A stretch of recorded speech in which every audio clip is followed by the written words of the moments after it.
But in general, is it possible to have your own business? How is it possible to have my own business? What are the steps I could take apart from being a student or apart from the restriction when having only a student residence permit?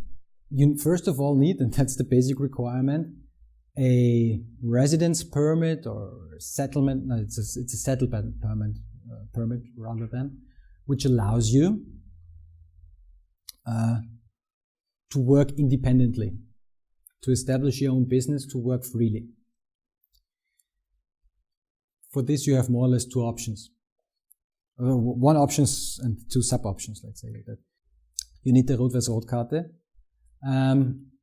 either as a selbstständige Schlüsselkraft or as a start-up founder.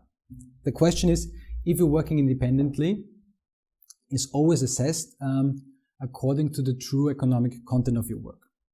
What does that mean? If you have to, if you work for someone who tells you where to work, when to work, what to work with, whom to work with, and he says, well, but you're independent, you have a service contract, and you're not insured, you have to take care of that all yourself, you are not, the labor law doesn't apply for you, you're free, independent worker, you have your own business, so to say, one-man business. But if all the other requirements or the other things fit for your working relationship, fixed hours, someone who tells you what to do, then you're not an independent worker, you're a regular employee. That's what meant by that true economic content. Another requirement for most of the trades we have in Austria, most of the businesses in Austria, is a business license and Gewerbeschein. You need it almost for any business.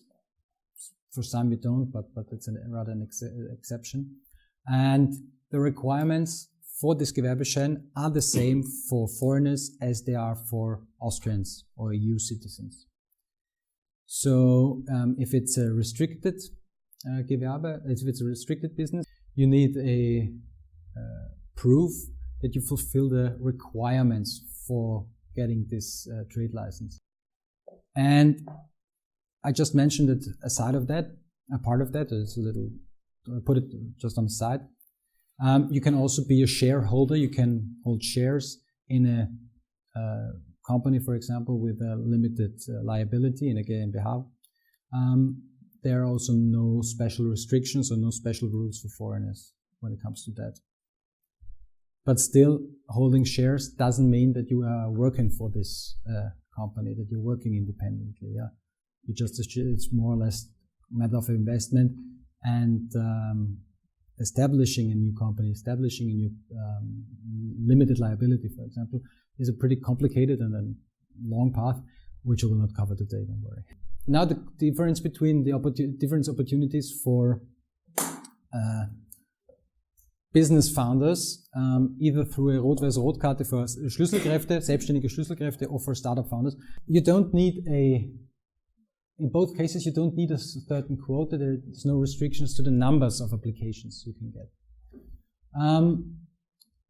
But what you always need is an assessment by the IMS. You need a so-called Beschäftigungsbewilligung, but an expertise, an expert opinion from the IMS, whether all the requirements for this settlement title are fulfilled.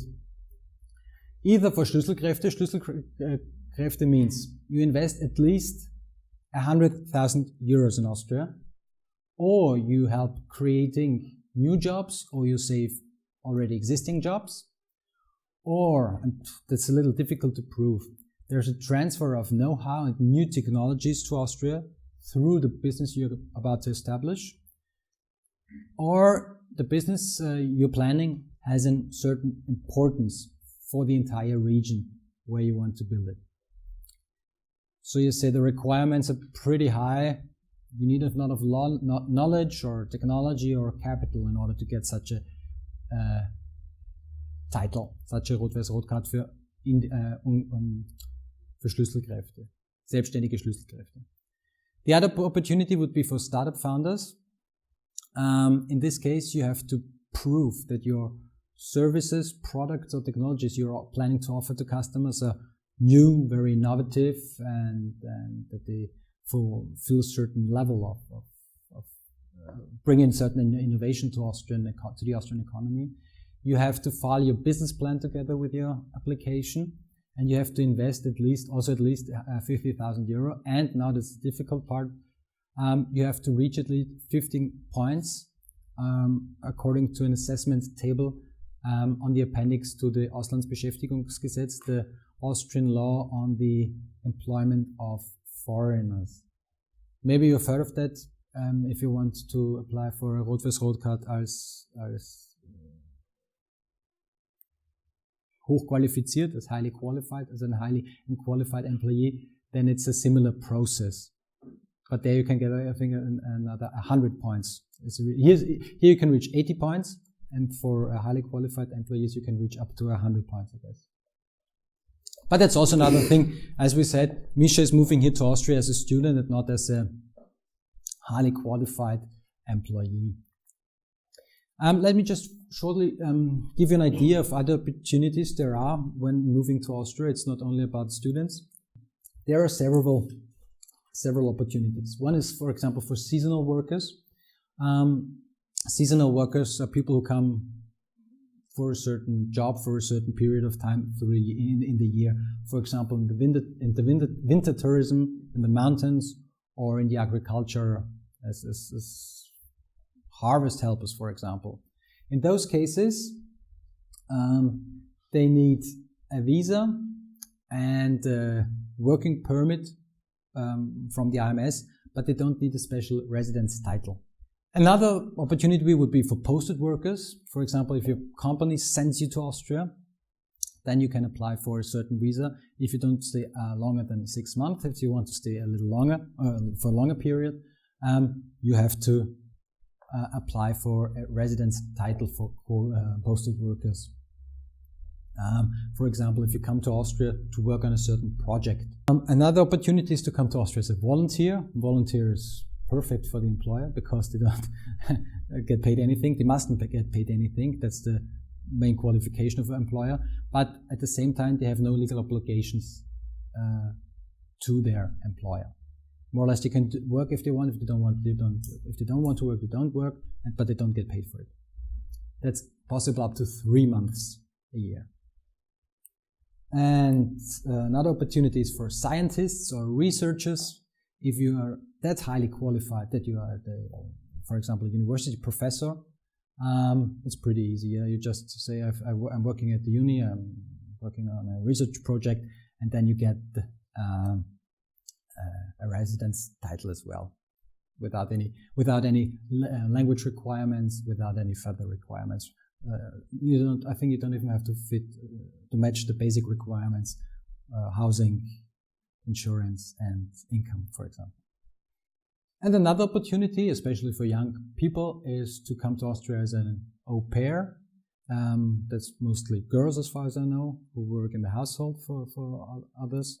They usually help with housework or with children. They have to attend a language course where they not only learn the language, but they get in contact with the culture and the country itself. And they can stay, and this is possible for up to 1 year. Also, au pairs don't need a residence permit. It's enough. So our Misha, he's also a very good student, working hard, and he graduates from university after all.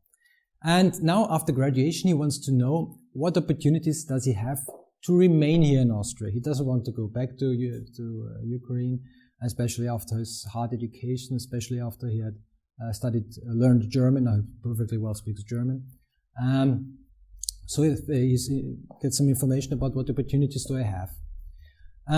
First of all, in order to be able to stay in Austria after graduation, you need to graduate. A bachelor's degree is sufficient, but if you have master's diplomas or PhDs, that's even better. Afterwards, he has the opportunity, after graduation, to stay in Austria for 1 more year. He can get an extension of his visa for another year in order to find a job or in order to establish his own business. Then it's possible to build up your own business. So if you calculate your entire annual salary, this has to come out every month at least. in order to get this ROT-WEIß-ROT card, which is on the next slide, I'll explain that in a second, you need to apply at the immigrants authority, and there you have to apply at least 8 weeks before the job starts.